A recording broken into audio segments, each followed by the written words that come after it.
Timeline, 5000 ans d'histoire, Richard Fremder. Reprenons donc la question initiale.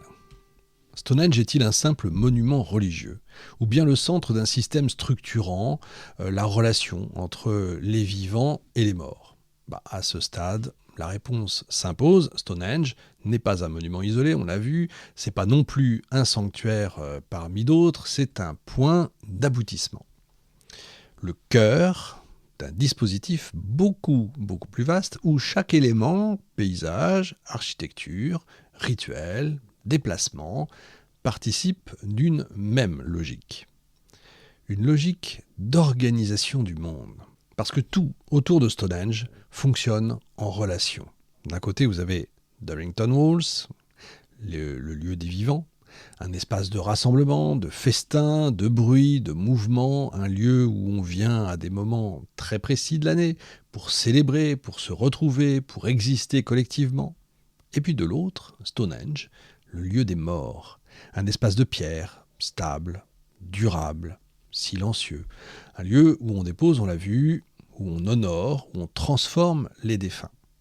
Entre les deux, un lien, le fleuve, Avon, les avenues, les chemins, un parcours. Je ne vous refais pas le tableau. Et ce parcours, encore une fois, n'est pas anodin. Il met en scène un passage. On quitte, si vous voulez, le monde des vivants. On se met en marche. On suit une trajectoire codifiée. Et on atteint un autre espace. Celui du sacré. Celui des morts. Stonehenge apparaît alors comme l'aboutissement d'un rituel. Un rituel collectif, structuré, répété, un rituel qui articule plusieurs dimensions, on l'a vu.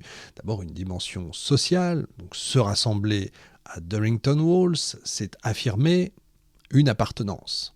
Venir de loin, parfois de toute la Grande-Bretagne, voire même d'ailleurs, c'est reconnaître l'importance du lieu. On participe au festin. Et participer, c'est intégrer forcément une communauté. Mais être enterré à Stonehenge, ça, c'est quand même encore autre chose. C'est être sélectionné. C'est faire partie d'une élite, d'un groupe restreint dont la mémoire doit être justement conservée. Stonehenge est donc aussi un instrument de distinction sociale. Une dimension religieuse et symbolique. Les monuments, les cercles, les orientations, les matériaux. On a bien compris dans cette émission, rien, absolument rien, n'est laissé au hasard. Le cercle délimite le sacré, le soleil rythme les rituels. Tout, finalement, renvoie à une vision du monde où la mort n'est pas une fin, mais finalement un passage. Stonehenge devient un lieu de médiation entre deux réalités. Les tumuli, le cursus, les sites d'Avebury, les avenues, tout ça compose un espace structuré, organisé, hiérarchisé. Un territoire où les lieux ne sont pas interchangeables. Chacun a sa fonction, chacun participe à un ensemble. Stonehenge en est donc le centre symbolique. Il a aussi, vous vous souvenez, une dimension politique. Construire un tel monument, c'est démontrer une capacité, c'est mobiliser des hommes, c'est organiser des travaux, c'est bien sûr imposer une vision, donc c'est affirmer un pouvoir. Vous avez donc une élite dirigeante capable de contrôler à la fois le religieux et le social et d'inscrire cette domination dans la pierre. Mais au-delà de ces dimensions, il y a quelque chose de plus profond, quelque chose qui traverse tout le système, une idée simple et vertigineuse.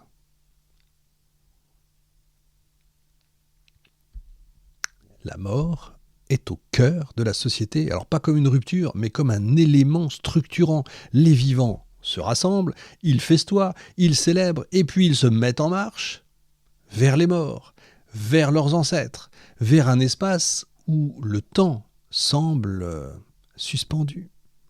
Stonehenge n'est pas un lieu figé, c'est un point de passage. Stonehenge est un seuil, un espace où s'opère une transformation.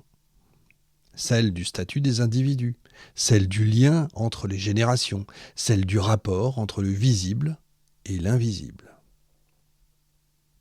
Alors non, Stonehenge n'est pas seulement un monument religieux. C'est un système complet, un système qui organise, Alors, il organise le territoire, les croyances, les hiérarchies, les relations fondamentales entre les vivants et les morts.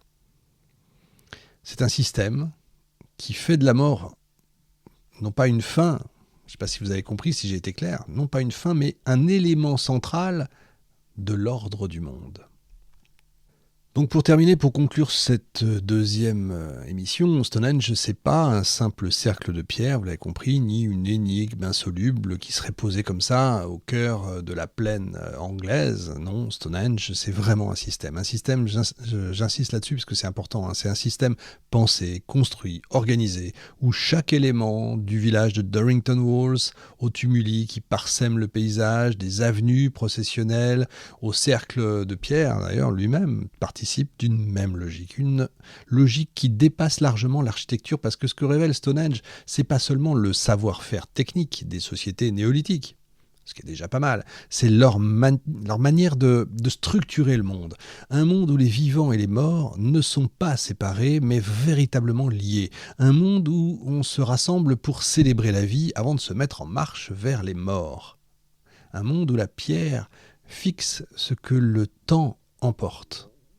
Stonehenge devient alors un seuil, un point de passage vraiment entre deux états, entre deux espaces, entre deux réalités. Un lieu où on ne vient pas seulement honorer les morts, mais leur donner une place, une fonction, une présence durable dans l'ordre du monde.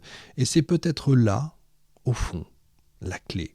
Parce qu'en érigeant ces pierres, en traçant ces cercles, en organisant ces processions, les hommes du néolithique ne cherchaient pas seulement à comprendre la mort. Ils cherchaient à l'intégrer, à la domestiquer, à en faire non pas une rupture, mais un principe d'équilibre. Stonehenge n'est donc pas un vestige du passé. C'est en fait, allez, osons, le témoignage d'un moment décisif de l'histoire humaine. Le moment où une civilisation choisit de répondre à l'angoisse fondamentale, celle de la disparition, on connaît tous, par une construction collective, durable et profondément symbolique. Une construction qui, plus de 4000 ans plus tard, continue de nous interroger. C'est pour ça qu'on est là finalement. À la semaine prochaine. Timeline, 5000 ans d'histoire, Richard Fremder.